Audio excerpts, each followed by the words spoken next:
My name is Peter Bruninger. And my name is Zach Galarza. Hi Zach, how are you? Peter, how are you doing? Good. We just did 3 days walk in the halls at THE Show 2014 in Newport Beach or Irvine, California. We're sitting here today in the Robert Leighton audio room. He's kind enough to let us use the room for our show wrap-up. And it's apropos. We came into this room at the first day of the show, sat down, sweet spot, and it was playing music. Didn't have that hi-fi etched sensation that you get in a lot of the rooms here at the show. And it just was kind of like you could sit down, close your eyes, and melt away. Which is the point. Yeah. Did you find any other rooms that did that to you? Well, that's the funny thing, is that this show, in comparison to last year's show, at least for me, it wasn't that big of a a home run in terms of overall ratio to rooms that really standed out and rooms that didn't. But in a way that made it easier, just because the rooms that were slightly better or better really stood out.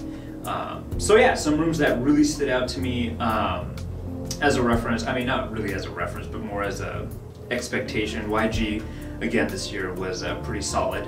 Not as solid as previous years, but their overall presentation and just overall performance and what they were able to show the public was a good representation of what that loudspeaker, which they had, the Haley, was able to convey music in a very YG sense. So effortless, transients, snaps were fantastic, and it gave a good representation of what that brand is capable of, and evidently the speaker is capable of. Yeah, I'm going to grab it this right from you, because I sat down and heard the YG too. And I think that last year the Sony 1.3s were a little bit notch above in sounding big. Yeah, and this year we have a nice, compact, intimate sound that still had disappeared in the room. We were at a special listening session last night doing a DSD demo. And it was really, really cool, because one of the artists who newer artists, she is new to the scene. She's kind of like a jazz singer, like a Diana Krall type singer. She was there. She was in the room. And she raised her hand and she said, I didn't hear what I heard. It didn't sound like my album. And everybody turned their head. Who's that? What do you mean, my album? And then the room operator said, yes. And she held up the record and she stood up and she sang. Well, the difference between her singing, the true reference, and the system, it was night and day. But yet you still heard the kind of the essence of her voice over the YGs. So I would give the YGs, out of all the shows that I've heard YGs, if you give the best sound YGs ever done a 10, I would put this as creeping a little bit above 8. Yeah, I would agree. Good. I would agree. It was still a very good room. Again, I mean, these are all above average, but yeah. The people that are able to take that notch higher, rather, I mean, they stand out. Yeah, and who do you think stood up head and shoulders above the rest? Well, actually, for a budget loudspeaker, I really thought Eggleston Works in the Hilton was actually fantastic with their Emma. It was $4,000. It was a little tower loudspeaker that had 2 mid-bass drivers and a tweeter, and it sounded absolutely fantastic. Again, they had it placed on the long wall of the hotel room, which is a technique that a lot of manufacturers use. But the loading of the loudspeaker into the room was fantastic. There wasn't that overtone and over-exaggerated low frequencies that we hate from hotel rooms and that we normally associate with sounds at a show. So that's always something that pulls a room apart. And imaging was very good, and just overall for the situation, for the money involved, for the dollar signs involved, that it stood out. And it was effortless as well. Well, I'll name you a room. And this is a room that I've always wanted it to have great sound. And that's a Triangle Art room. Beautiful looking products. The turntables are off the charts in beauty and bling. I mean, I think Miles Astor at the last show said, I give them a bling award. That Symphony turntable, man, it's bling. So I walk into the room and the room operator, queued up one of our records. We shot a video of the room, and they had not the Aventus loudspeakers that they normally exhibit with, but a pair of Audio Note loudspeakers. So speaking of what we have here, it's kind of the family, the Audio Note family, Robert Leighton Audio. These are the innards of that amplifier behind me is Audio Note. Now, the audio note speakers in the Triangle Arc room were the standard audio notes. There were small ones. I think I didn't even know the model numbers, AE1, AE2. I get them mixed up. And they're sitting in the backs, in the corners, and they had like these fake little wall things that they had dragged out or built to simulate a fake wall, because they like to be in the corners. So I sat down and listened. I thought, geez. And we put on Todd Garfinkel's MA recording, Sierra Ona Noche. We took that all around Germany. They slept that record all around Germany. And we put, I mean, it was so chewed up, we had to get another copy of it to play at the show. So with needle drops, all of a sudden, ba ba ba ba ba ba ba ba ba ba ba ba. And it was throughout the whole room. And then the different voices and other instruments came in, and I was mesmerized. I mean, it was. I've never heard that from that room before. So that was a standout room, kind of a smaller format speaker because it's only that big. Yep. So how about moving on? Another great room or good room? Again, this is a price no option. So to some level it's expected, but still everyone has to deal with show conditions. Everyone, I mean, it's just part of the equation. Drum roll, come on, right. I thought this was the best of the show. Okay. In terms of just overall kind of grabbing your imagination and kind of solidifying it in front of you as saying, this is what is possible. The Perfect Eight.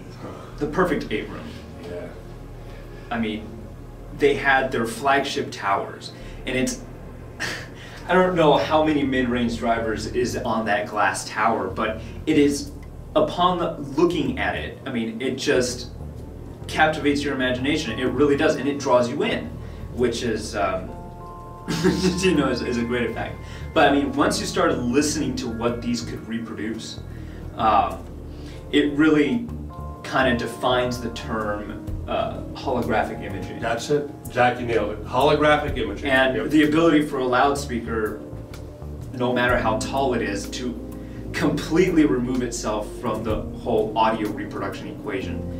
And the depth that they were able to reproduce. I mean, I heard everything from classical music to a film score from a recent movie that received, you know, tons of Oscars, to, you know, to jazz, to anything. But anything that system reproduced, you were able to hear the exact layering of whatever was at hand.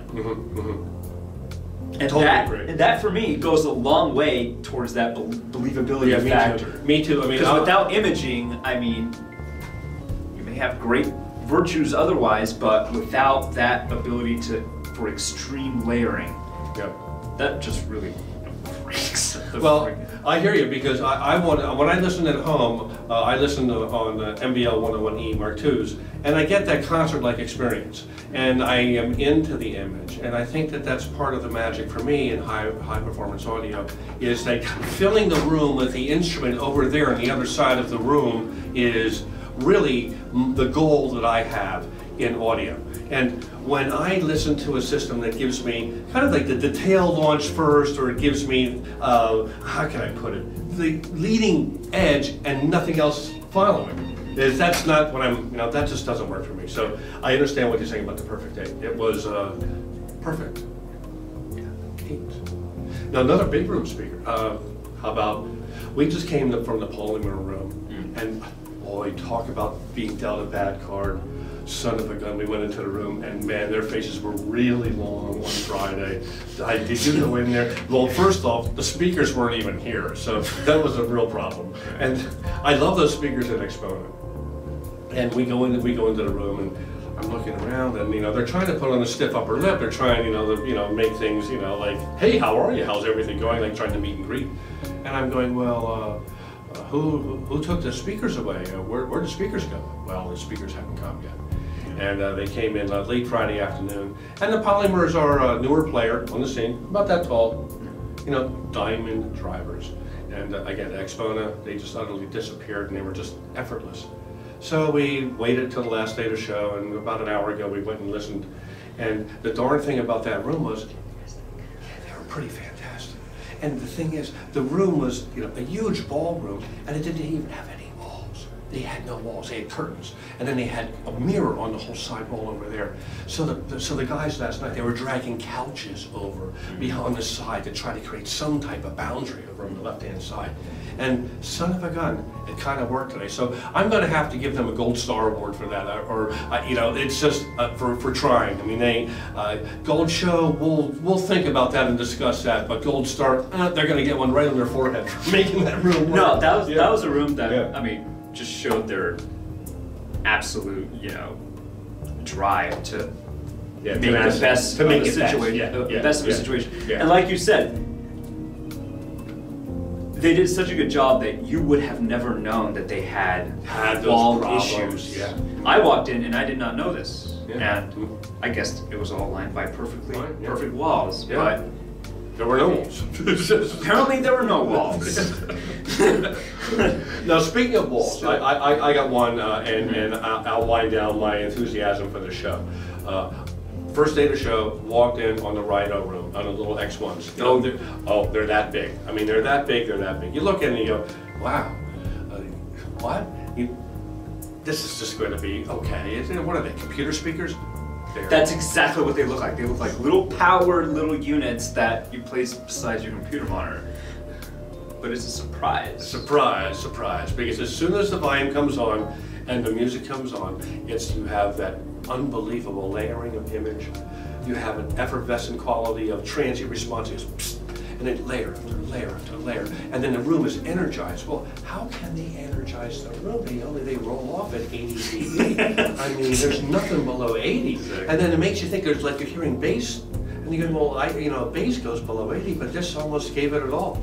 I mean, it almost gave you everything. Yeah. That was really cool. And I mean, that experience resonated among, I had a couple of friends come over to their first hi-fi show yesterday, and they went into that room. And they came out begging me what the price was, and if there was a subwoofer in the room or anything. I said, no, there's no magic, there's no nothing, you're just hearing those two, that's it, that's what you're getting. Yeah, and teamed up with Hegel. Extremely impressive. Yeah, very impressive. And again, shared with Hegel, and I haven't heard Hegel be at that show, at that level ever with any other speaker. No, the pairing was exceptional. Yeah, it was really exceptional. I mean, there was all sorts of different things at this show. We did a synergistic research shoot that had the big Q7s, and that room is nightmare. It's a nightmare. It's an echoey room, but it's very good for synergistic research and for the room operator to show off what these synergistic products can do, because you can hear a difference when one is placed in and one is removed. So that was interesting, and that was everybody wants to hear the Q7s, but that's really not how they sound. No. No.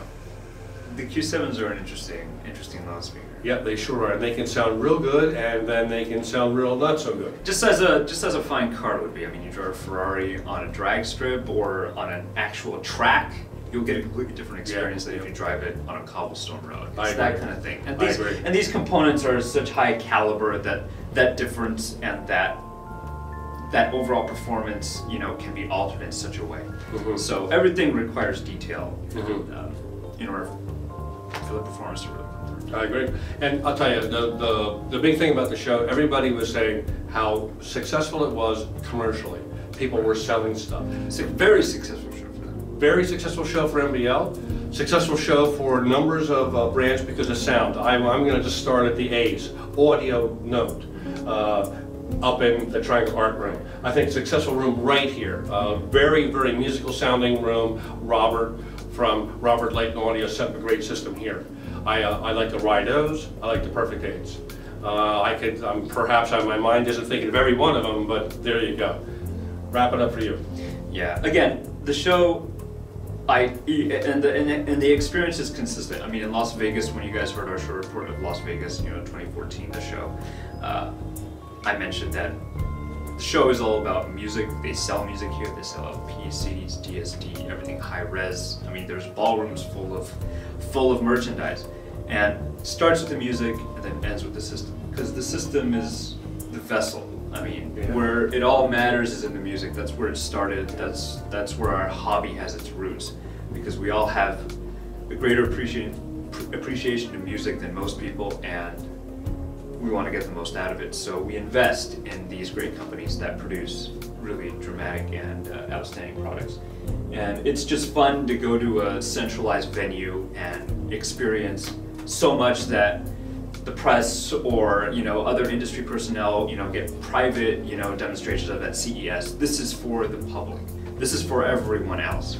And it's a key location, Southern California. The weather's always great, and I don't know. It's just really another great venue to kind of show high-end audio and a higher level of music appreciation to a greater body of people. I agree. So it's always a lot of fun. Well, it's a great show, and it's going to get bigger and better for 2015. It always gets bigger. Yeah, and it always gets bigger. And again, hats off to the show organizers, of course, Los Angeles, Orange County Audio Society, to Richard Beers, who organizes the show, to everybody who supports the show. They did That's involved. fantastic job this year. The car show. We have a video of the cigar girl talking about what cigar should you have at certain times of the day.